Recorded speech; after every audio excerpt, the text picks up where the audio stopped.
प्रदेश सरकार में मंत्री कैलाश विजयवर्गीय के पीए रवि विजयवर्गीय पर कैब ड्राइवर से विवाद मामले में उसे जमानत मिल गई है। तो वहीं मामला पीए रवि के द्वारा रेलवे स्टेशन जाने के लिए टैक्सी कैब बुक की थी, जहां अधिक लगेज पर ज्यादा शुल्क लेने पर विवाद हुआ था। वहीं कैब ड्राइवर शैलेश द्वारा चाकू से रवि व उनके बेटे पर हमला कर दिया था। वहीं जान से मारने की धमकी के आरोप में थे।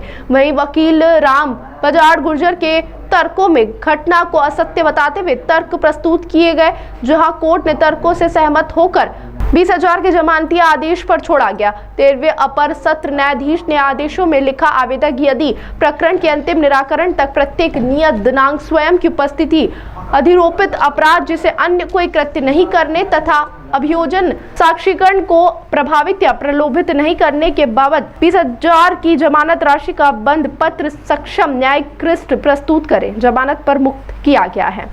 घटना में शैलेश को गिरफ्तार कर जेल भेजा था। वहीं जिला उप जेल में हेमंत नामक एक कैदी ने नुकीली वस्तु से कैब ड्राइवर शैलेश पर हमला कर दिया था। शैलेश को हमले के बाद इलाज के लिए अस्पताल भर्ती किया गया था। इसमें क्या हुआ था कि 28/4/2025 की एक घटना थी, जिसमें ऑनलाइन नमन विजयवर्गीय जी के द्वारा इसके अंदर एक उबर ऐप के द्वारा एक कार बुक की गई थी। उस सामान को लेकर विवाद हुआ था। उस विवाद को लेकर पुलिस थाना पलासिया के द्वारा इसके अंदर 307 का मुकदमा पंजीबद्ध किया गया था और इसके अंदर 2 माह से वो अभियुक्त जो था जेल में था और जिसमें माननीय न्यायालय के द्वारा इसमें जमानत ग्रांट कर दी गई है। जो आरोपी है उसके साथ जेल में भी कुछ हरकतें हुई थी, कुछ बार हुआ था, क्या था वो पूरे मामला? ये अभियुक्त जो था वो जेल के अंदर उसके गाल के ऊपर किसी के द्वारा कोई चोट कारित की गई थी और उसके बाद में जिला जेल के द्वारा इसको इंदौर छोड़ के जिला जेल भोपाल कर दिया गया था, अन्य जेल में स्थानांतरित कर दिया गया था इसको। और बाद में जब पता चला था वो मंत्री जी के जो फरियादी थे, मंत्री जी के निजी सहायक थे। कैसे जमानत का क्या है उसका जमानत ग्राउंड क्या बना और जिससे जमानत मिली?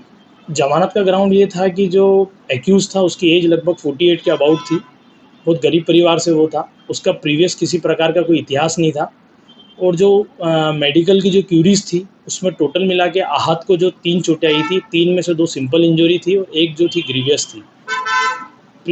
इसमें चालान प्रस्तुत हो चुका था, तो न्यायालय के द्वारा इसी ग्राउंड्स के ऊपर उसको जमानत का लाभ दिया गया। आपराधिक रिकॉर्ड उसके थे? उसका आपराधिक रिकॉर्ड किसी प्रकार का एक भी कोई आपराधिक रिकॉर्ड नहीं था। सामने वाले ने आपत्ति ली थी क्या? नहीं, इसके अंदर ऑब्जेक्शन नहीं आया था किसी प्रकार का। चालान इसमें प्रस्तुत हो चुका था। इस ग्राउंड पे माननीय न्यायालय के द्वारा इसमें जमानत ग्रांट की गई। धारा कौन सी? इसमें 307 थी, 326 थी और अन्य जो है बीएनएस के अलग-अलग सेक्शंस थी इसके अंदर। जेल पे भी हमला वगैरह हुआ था? हाँ, जेल के अंदर भी इस एक्यूज के ऊपर हमला किया गया था, जो किन्हीं 2 लोगों का नाम इसमें मेंशन भी किया गया था इसके। अभी उस पर कोई कार्रवाई होगी क्या जिन्होंने हमला किया था? नहीं, हमारा जो अभियुक्त है इसके अंदर किसी प्रकार की कोई कार्रवाई नहीं चाह रहा है। कुछ भी नहीं चाहता। हाँ। आपका नाम? राम बजाड़ गुर्जर एडवोकेट। ताज़ा खबरों के लिए सब्सक्राइब करें JSR टाइम्स और साथ ही नोटिफिकेशन पाने के लिए बेल आइकन को दबाएं।